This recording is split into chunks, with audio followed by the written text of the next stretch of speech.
আসসালামু আলাইকুম ওয়া রাহমাতুল্লাহি ওয়া বারাকাতুহু। আমি এখন দাঁড়িয়ে আছি বিখ্যাত আমিরুল মুমিনিন খলিফাতুল মুসলিমিন, যিনি ছিলেন ইসলামের দ্বিতীয় খলিফা হযরত ওমর রাদিয়াল্লাহু তাআলা আনহুর ঘর। দেখুন, এই যে হলুদ অংশটুকু দেখছেন, হলুদ অংশটুকু আর ওই গেট রয়েছে, যদিও এখন বন্ধ রয়েছে, সামান্য এতটুকু ঘর। এই ঘরটি ছিল আমিরুল মুমিনিন খলিফাতুল মুসলিমিন ওমর রাদিয়াল্লাহু তাআলা আনহুর বাড়ি। উনি এত বড় আমির, এত বড় খলিফাতুল মুসলিমিন যে যার ইশারায় সারা পৃথিবীর কাফেরেরা থরথর করে কাঁপতো, যার আঙ্গুলের ইশারায় এক ঘাটেতে ছাগল এবং বাঘে পানি খেত, যিনি শুধু আরবের আমির ছিলেন না, অর্ধ দুনিয়ার বাদশা ছিলেন। কিন্তু তার বাড়ি দেখেন কতটুকু বাড়ি, মাত্র এতটুকু বাড়ি। যদিও এই বাড়িটা তখন এত সুন্দর ছিল না, এখন সৌদি সরকার এটাকে একটু পরিষ্কার পরিচ্ছন্ন করেছে, যে ঘরটি এত ভালো বা এত সুন্দর ছিল না, আরো ভাঙাচোরা ছিল। তো চিন্তা করে দেখেন, আমাদের দেশের সামান্য একটা যদি উচ্চ পর্যায়ের কোনো ব্যক্তি হন, তার বাড়ি কত দামি দামি হয়ে থাকে। কিন্তু দেখছেন, ওমর রাদিয়াল্লাহু তাআলা আনহু যিনি কোরআনের আইন প্রতিষ্ঠিত করতে চেয়েছিলেন, সেই ওমর রাদিয়াল্লাহু তাআলা আনহুর বাড়ি। এই হলুদ অংশটুকু হযরত ওমর রাদিয়াল্লাহু তাআলা আনহুর বাড়ি ছিল।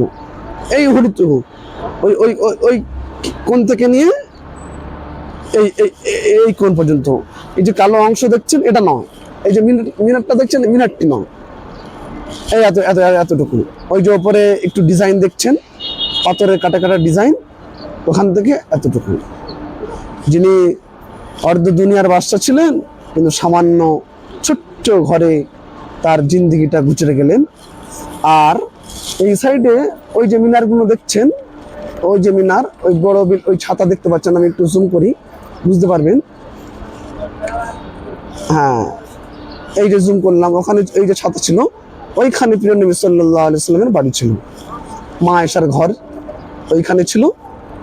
আল্লাহর নবী মা আয়েশার ঘরে থাকতেন, তাহলে আল্লাহর নবীর বাড়ি বা মা আয়েশার বাড়ি হলো। আর এইটা আবু বকর ওমর রাদিয়াল্লাহু তাআলা আনহুর বাড়ি হলো। আর এদিকে রয়েছে হযরতে আবু বকর সিদ্দিক রাদিয়াল্লাহু তাআলা আনহুর বাড়ি। আমি আপনাদেরকে দেখাচ্ছি। এই আবু বকর সিদ্দিক রাদিয়াল্লাহু তাআলা আনহুর ঘর। চিন্তা করেছেন, তিনি ছিলেন ইসলামের প্রথম খলিফা, অথচ ঘর কতটুকু। এই ঘরটি তখন এত সুন্দরও ছিল না। শাহ আব্দুল আজিজ বাদশাহ তিনি এই ঘরটাকে আবার সুন্দর করে মেরামত করে সুন্দর বানিয়ে এটাকে মসজিদ বানানো হয়েছে। বেশিরভাগ বড় মাপের সাহাবাদের ঘরগুলো আজ বর্তমানে সেগুলো মসজিদে পরিণত হয়েছে, আলহামদুলিল্লাহ। এখন যে মসজিদের সামনে আমি দাঁড়িয়ে আছি, এটা আসলে মসজিদ ছিল না, এটা একটি ঘর ছিল। সেই বিখ্যাত ব্যক্তির ঘর, যিনি ছিলেন ইসলামের প্রথম খলিফা, নাম হলো আবু বকর, হযরতে আবু বকর সিদ্দিক রাদিয়াল্লাহু তাআলা আনহু। দেখুন, এখানে আরবিতে নাম লেখা রয়েছে, আমি জুম করলাম। হাজা, এখানে লেখা আছে আবু বকর সিদ্দিক রাদিয়াল্লাহু তাআলা আনহু। তিনি এমন একজন সাহাবী ছিলেন, আল্লাহর নবীকে এত মুহাব্বত করতেন। আল্লাহর নবী একদিন বললেন, জিহাদের ময়দানে যেতে হবে, কার কাছে কি মাল রয়েছে আমার কাছে সব নিয়ে এসো। তো সমস্ত সাহাবারা যার যতটুকু সম্পদ ছিল সব রাসূলের কাছে এসে আনলো। আল্লাহর নবী জিজ্ঞাসা করলেন, তুমি কি নিয়ে এসছো? কেউ বললেন, হুজুর আমার বাড়িতে যা মাল ছিল আমি হাব নিয়ে এসেছি, হাব রেখে এসেছি। কোন সাহাবা বললেন, ইয়া রাসূলুল্লাহ আমার বাড়িতে 3 ভাগের 1 ভাগ মাল নিয়ে চলে এসেছি। আবু বকর সিদ্দিক রাদিয়াল্লাহু তাআলা আনহুকে যখন জিজ্ঞাসা করা হলো, আবু বকর তুমি কি নিয়ে এসেছো? আবু বকর সিদ্দিক রাদিয়াল্লাহু তাআলা আনহু বললেন, ইয়া রাসূলুল্লাহ আমার বাড়িতে ঘরের ঝাড়ুটা ছিল সেটাও নিয়ে চলে এসেছি, অর্থাৎ ঘরের সমস্ত মাল নিয়ে চলে এসেছি। আল্লাহর নবী জিজ্ঞাসা করলেন, আবু বকর তাহলে তুমি তোমার ঘরে কি রেখে এসেছো? আবু বকর সিদ্দিক রাদিয়াল্লাহু তাআলা আনহু জবাবে বললেন, আমি আমার ঘরে আল্লাহ এবং তার রাসূলকে রেখে এসেছি, বাকি সব কিছু নিয়ে চলে এসেছি।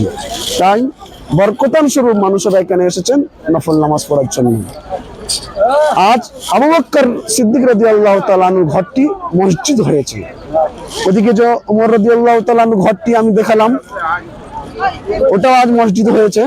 চিন্তা করেছেন কি মহাব্বত ছিল, একই পাড়ায় ঘর ছিল আবু বকর সিদ্দিক রাদিয়াল্লাহু তাআলা আনহুর ঘর এবং ওমর রাদিয়াল্লাহু তাআলা আনহুর ঘর, এবং ওদিকে প্রিয় নবী সাল্লাল্লাহু আলাইহি ওয়াসাল্লামের ঘর অর্থাৎ মায়েশা সিদ্দিকা রাদিয়াল্লাহু তাআলা আনহার ঘর। ওই ছাতাগুলো দেখছেন একই পাড়ায় ঘর ছিল। ওদিকে আল্লাহর নবীর ঘর, মায়েশার ঘর, এখানে আবু বকর সিদ্দিক রাদিয়াল্লাহু তাআলা আনহুর ঘর, ওদিকে ওমর রাদিয়াল্লাহু তাআলা আনহুর ঘর, যেটা আমি একটু আগে দেখালাম।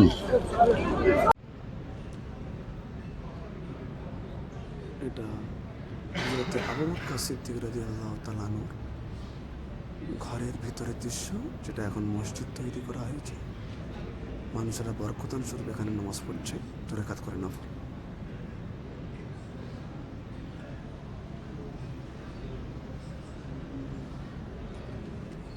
এগুলো সব পাথর।